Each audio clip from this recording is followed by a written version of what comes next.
All right, so I'm just going to make a video key of the homework. So number 1 says dy dx equals x cubed plus 5. And this says find a general solution. So that'd be 1/4 x to the 4th plus 5x plus c. And that's all we can do there since we don't have an initial value.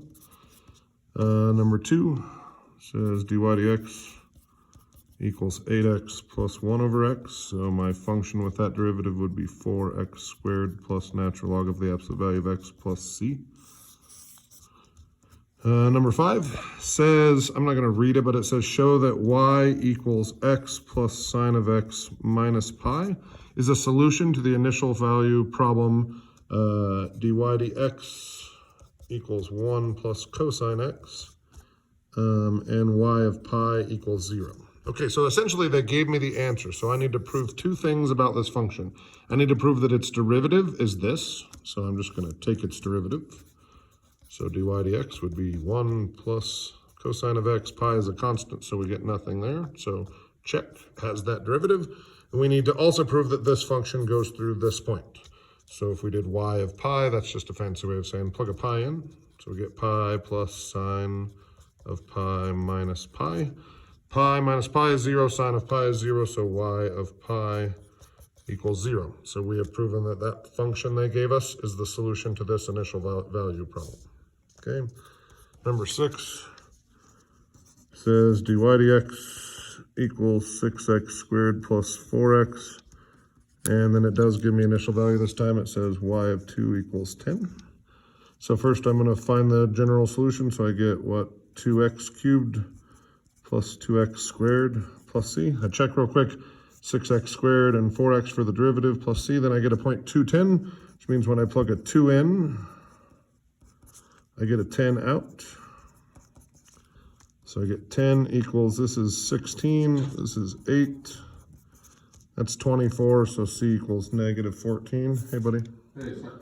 Are you going to be here Monday, Tuesday, Wednesday? Or are you... I'm not going to be here Monday and Tuesday. Not Monday or Tuesday? I'll be here for practice Tuesday, but I won't be at school. Gotcha. Practice Tuesday. Okay. Just check it. All right, thanks. All right, buddy.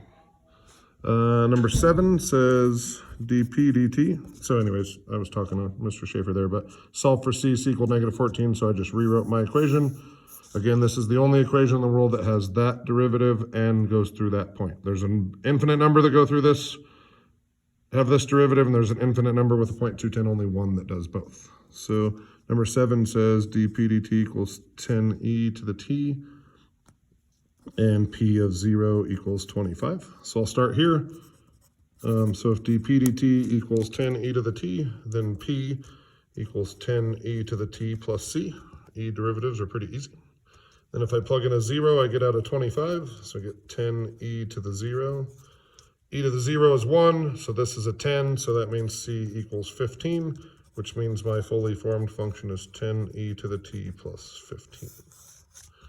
Okay, so number 8 says dy dx equals negative 32t plus 100.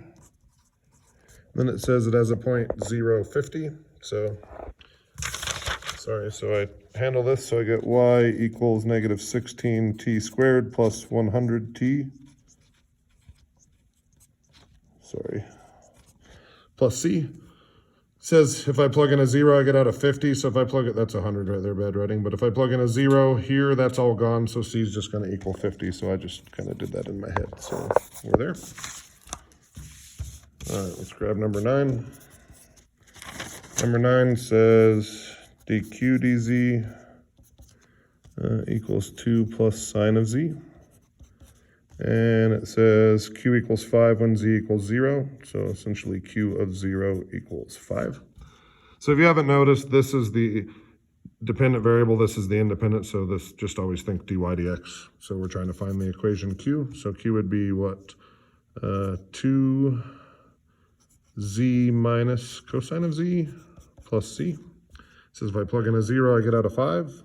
So 5 equals 2 times 0 minus cosine of 0 plus c. So 5 equals, this goes away, but this doesn't. Cosine of 0 is 1, so that's negative 1 plus c. I would encourage you to pay close attention to this one. I seem to recall one similar to this on the test that people usually miss. They seem to always think it's going to be 5 when you have a 0.05, but it is not always going to be 5.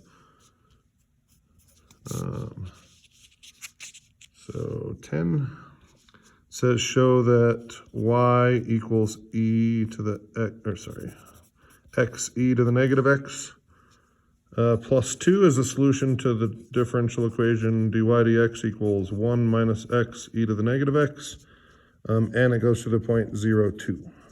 So first we're going to take the derivative of this. It's a product rule, so dy dx is going to be 1 e to the negative x plus x times negative e to the negative x, because the derivative of negative x is negative 1.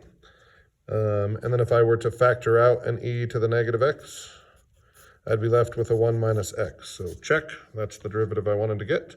Next, I want to prove when I plug in a 0 that I get out a 2. If I plug in a 0, this part disappears. So y of 0 equals 0 times e to the negative 0 plus 2. That's gone, so y of 0 equals 2. So check. Number 11 says a tomato is thrown upward from a bridge 25 meters above the ground at 40 meters per second. Give formulas for acceleration, velocity, and the height of the tomato at time t. How high does the tomato go? Okay, so acceleration is always going to be gravity. If we're in meters, then it's negative 9.8. If we're in feet, it's negative 32. So that's negative 9.8 feet per, or meters per second per second. That's just a thing you have to memorize. So then my velocity would be negative 9.8 t plus some c, which turns out to be the initial velocity. So it says it was thrown at 40 meters per second. So at time 0, velocity is 40, so we plug in a 0. And if this feels fast, we are going to do this again. So my velocity equation is negative 9.8 t plus 40, which means my position equation would be negative 4.9 t squared plus 40t plus some c again. That's going to be the initial position because we threw from a height of 25. So when we plug a 0 in for t, we get a position of 25. So that means c had to equal all of that 25.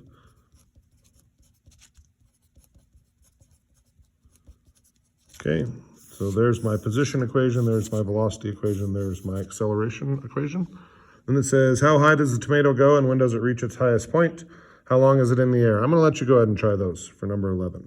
Okay, and I'm not going to do 13 or 15 either. I'll take some questions on that when I get back. All right, love you guys.